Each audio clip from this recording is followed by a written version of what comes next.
I do no harm to myself, my family, my community, other families or communities who live in peace and unity with others. I am protection. This is our 6th discussion of the universal law called I am protection. It is one of the 11 universal social laws represented by the guiding principles of peace and unity. In our previous talk about I am protection, we discussed the sexual abuse of Black children. We will continue that discussion. I do understand that many of us have great mental and emotional difficulty listening to and discussing this particular violation. Some of us don't like thinking that people sexually abuse children. Some of us have been abused as children. And some of us are abusers. But the universal social law, I am protection, and its premise, do good, do no harm, requires that we confront and address this difficult issue. So we do everything possible to cut it out of our lives and the life of the Black community. There can be no true Black self-love if we allow the abuse of our children. Would true social and economic progress even be possible?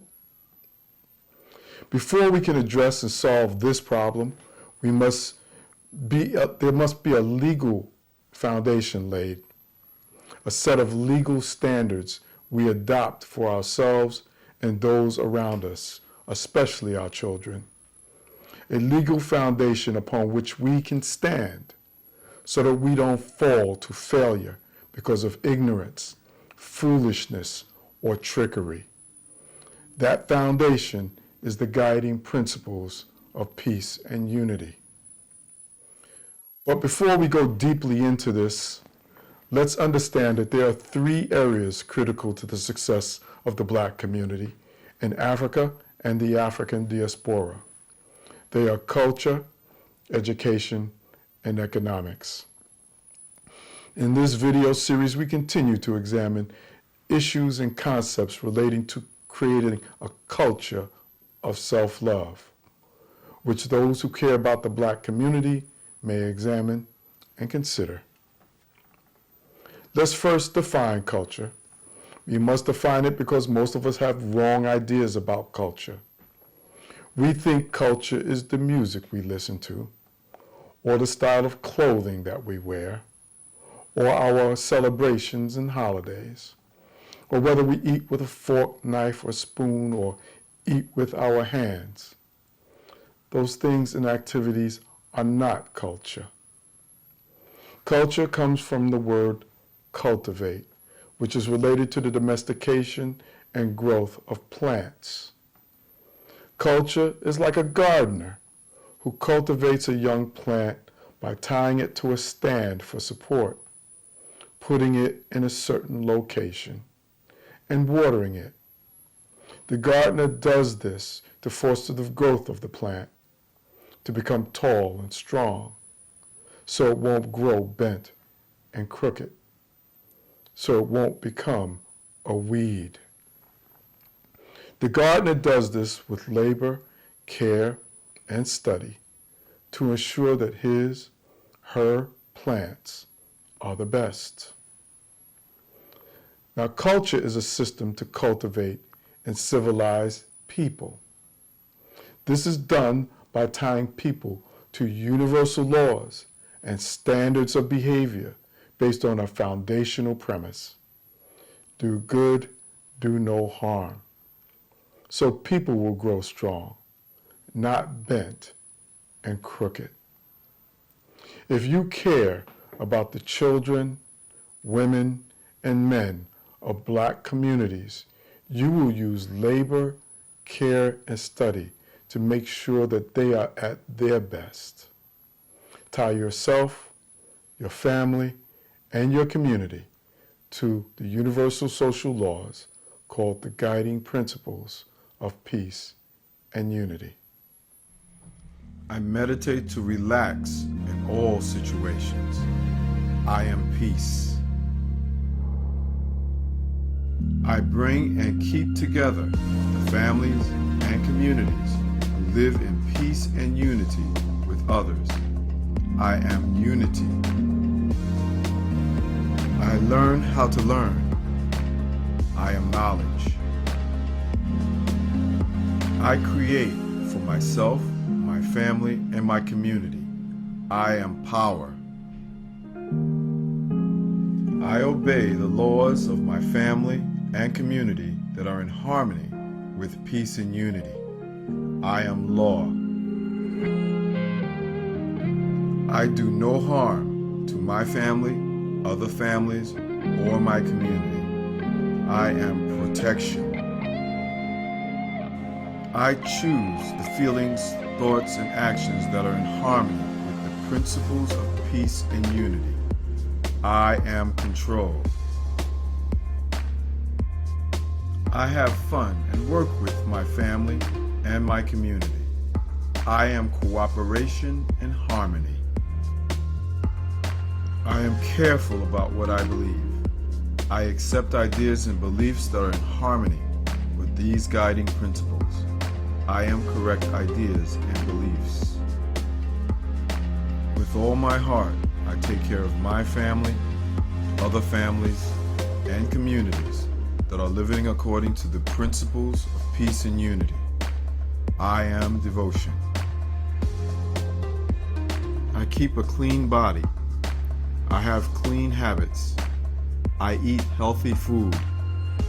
I exercise. I care for my environment and planet. I abuse no substance or drug. I am strength.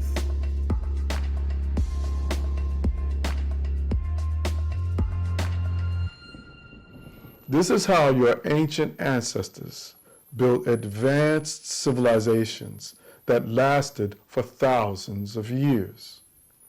Many of us admire the great pyramids and temples and apparent wealth that our ancestors had. But what is most important about their achievements is to understand that our past achievements came from our advanced social organization. Social organization based on universal laws and standards of behavior. That is what is important for you as Black people and communities to understand today. That is what using the guiding principles of peace and unity will allow you to do today. Currently, Black communities are living in varying levels of social chaos, corruption, poor health, economic stagnation, as a result of holding on to conditioned behaviors, beliefs, and ideas from slavery and colonialism. It is these conditioned behaviors, beliefs, and ideas which have destroyed self-love within us and within our communities, and are the source of all our problems. They prevent us from advancing culturally, economically, or even being able to solve our problems. Let's look more closely at the universal social law called I am protection. The principle says, I do no harm to myself, my family, my community, other families, and communities who live in peace and unity with others. To understand what that really means and make it real in life, we must look at violations of the universal law called I am protection. The violations tell us how to live according to I am protection and all the other guiding principles of peace and unity.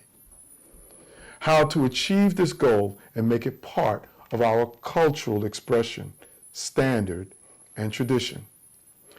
The violations are sexual harassment, sexual abuse, assault, child abuse, crimes against humanity, murder, rape, animal cruelty, verbal abuse, bullying, kidnapping, cruel or inhuman and degrading treatment and punishment, torture, distributing and selling substances that cause addiction and unjust war, enslavement, extortion.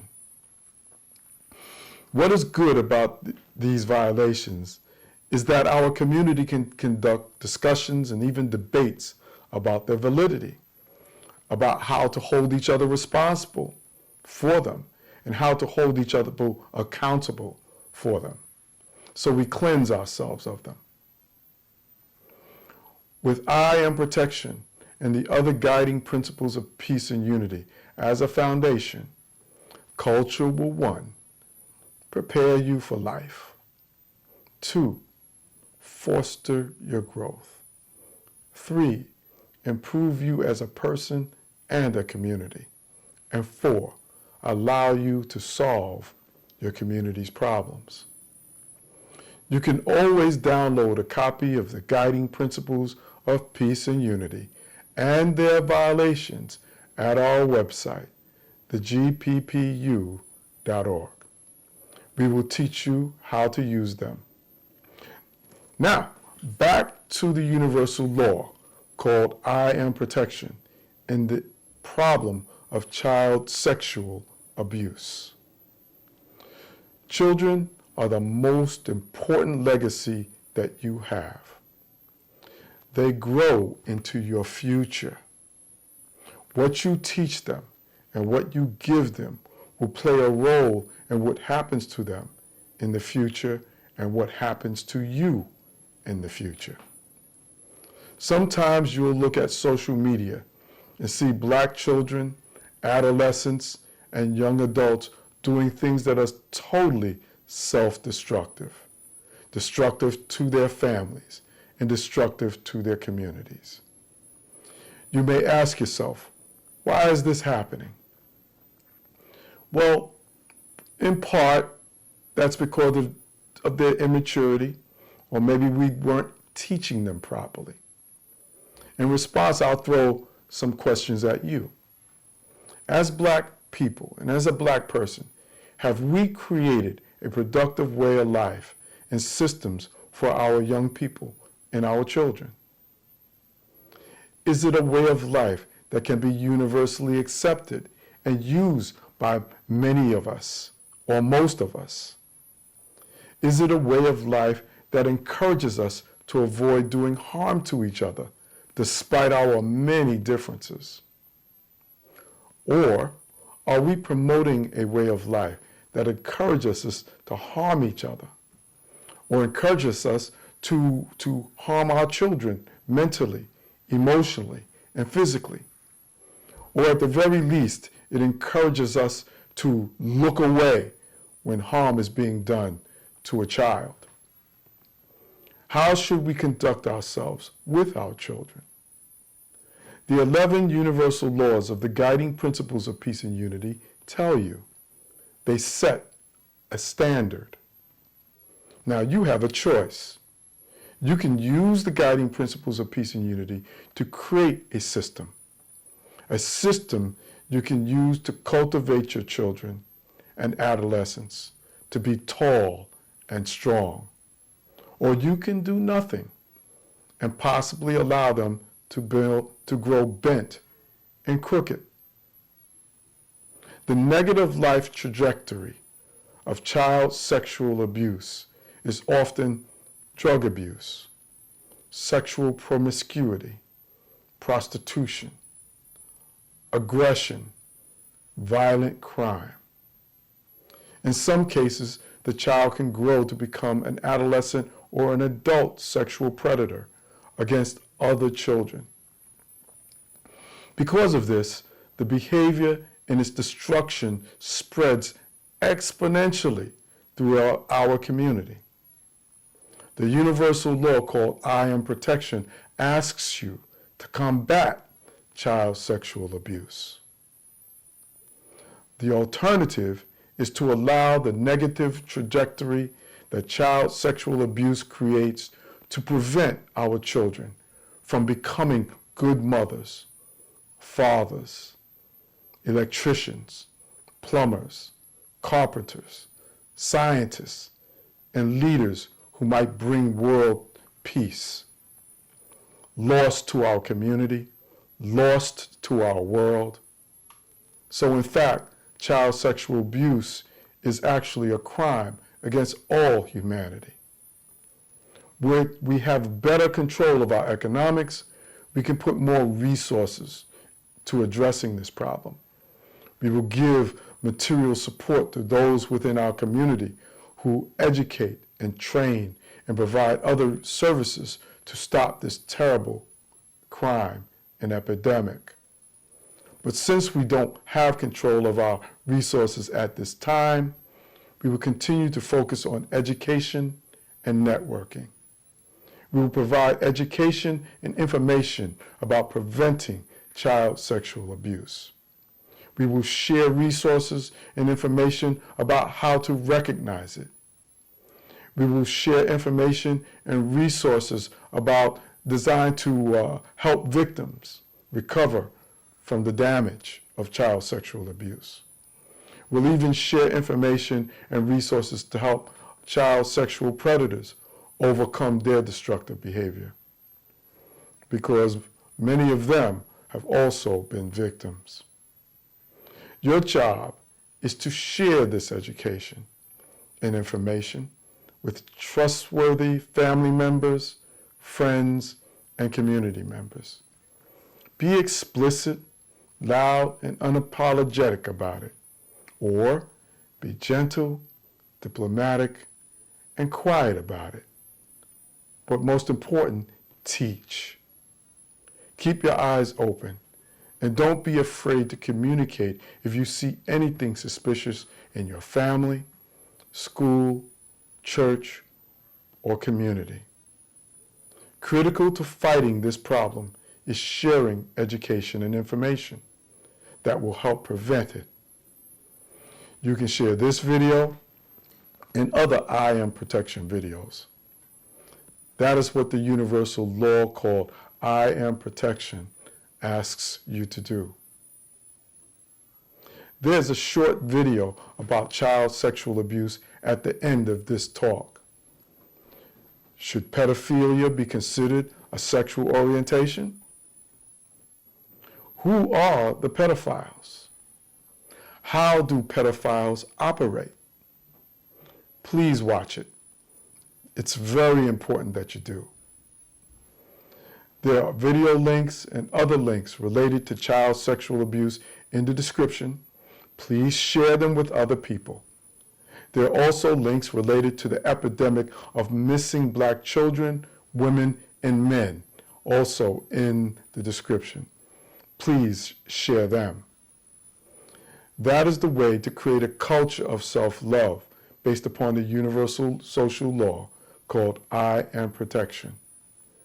You can watch our other videos about I Am Protection at the Guiding Principles of Peace and Unity on Facebook and YouTube.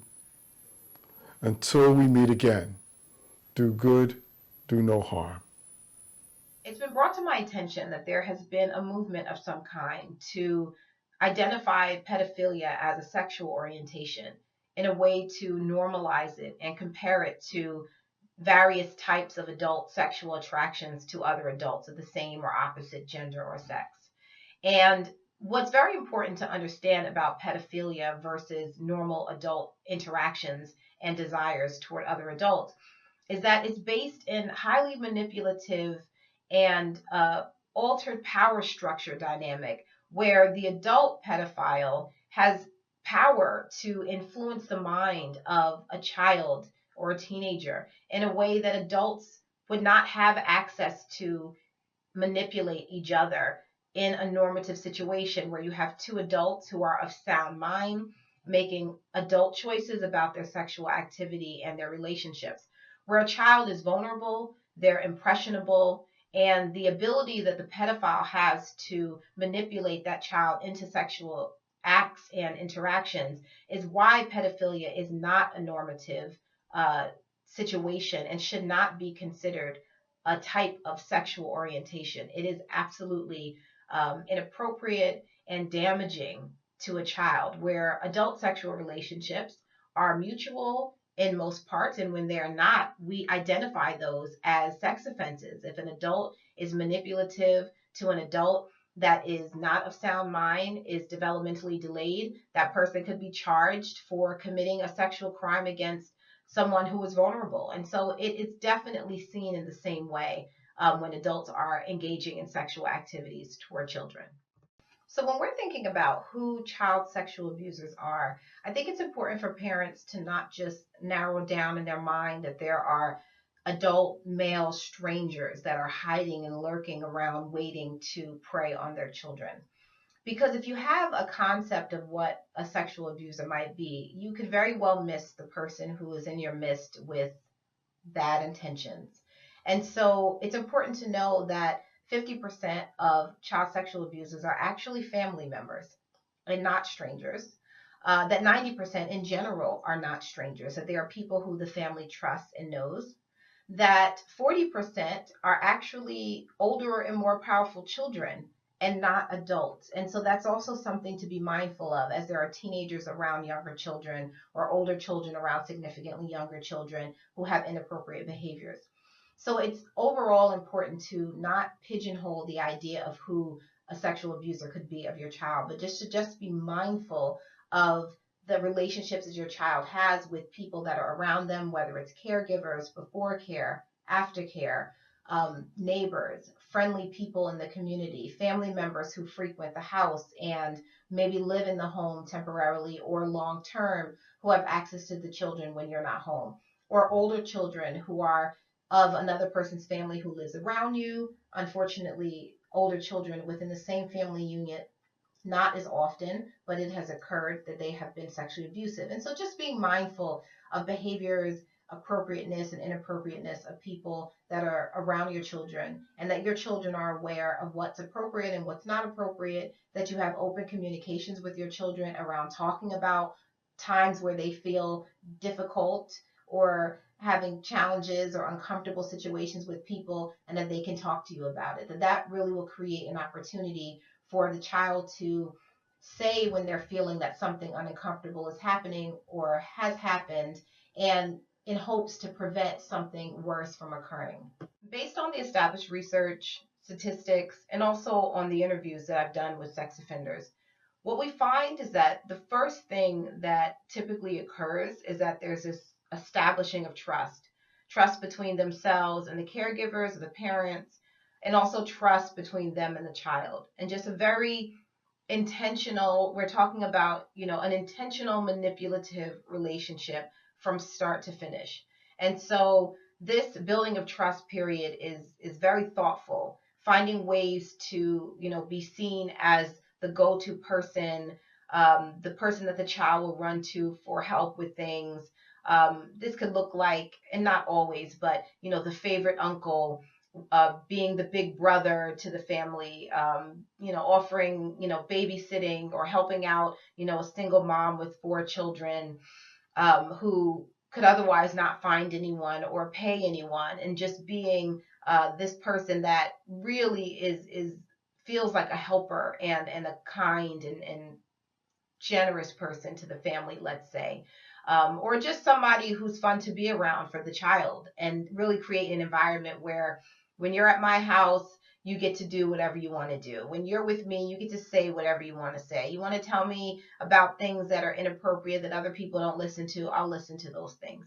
And so after there's a trust built, then there's a grooming behavior that tends to begin, where the sexual abuser is looking to see how suggestible, how allowing the child is going to be toward behaviors that are more inappropriate. And so this oftentimes starts out with something indirect, like tickling, and then tickling a little bit close to the thigh, or playing around, doing horseplay and accidentally touching the buttocks, or landing over or on top of the child, and just establishing a bit of comfort around being in close proximity, around a lot of touching, but nothing that's overt, nothing that's clearly sexually inappropriate. And then once there's been this opportunity established where the boundaries of space and physicality sort of have been opened up. Or even something like the a sexual abuser might expose the child to pornography, or accidentally expose themselves to the child, or accidentally walk in on the child going to the bathroom or taking a shower. Things like this sort of then make it easier for the next thing to occur. And so once there's been enough grooming behavior where the abuser feels that they have um, an opportunity and a chance and a sense that they understand the dynamics of the child, that they understand how fearful the child is, how curious the child is. I mean, you're talking about a person who's an adult with an adult mind and understanding that if you touch someone in a sexual way, even a child can feel aroused, and they don't have an understanding necessarily of what that is. And so playing off of even this innocent physicality of a child where they're going to feel pleasure in the abuser doing things to them. And so then there's never an overt having the child do things a lot of times to the abuser. It's more of the abuser doing things that might satisfy the curiosity or the physicality of the child. So when there's and it's very diverse. I mean, there are lots of different ways that they're grooming, but just so you have this idea, once that's established, then the more overt, inappropriate sexual behaviors occur.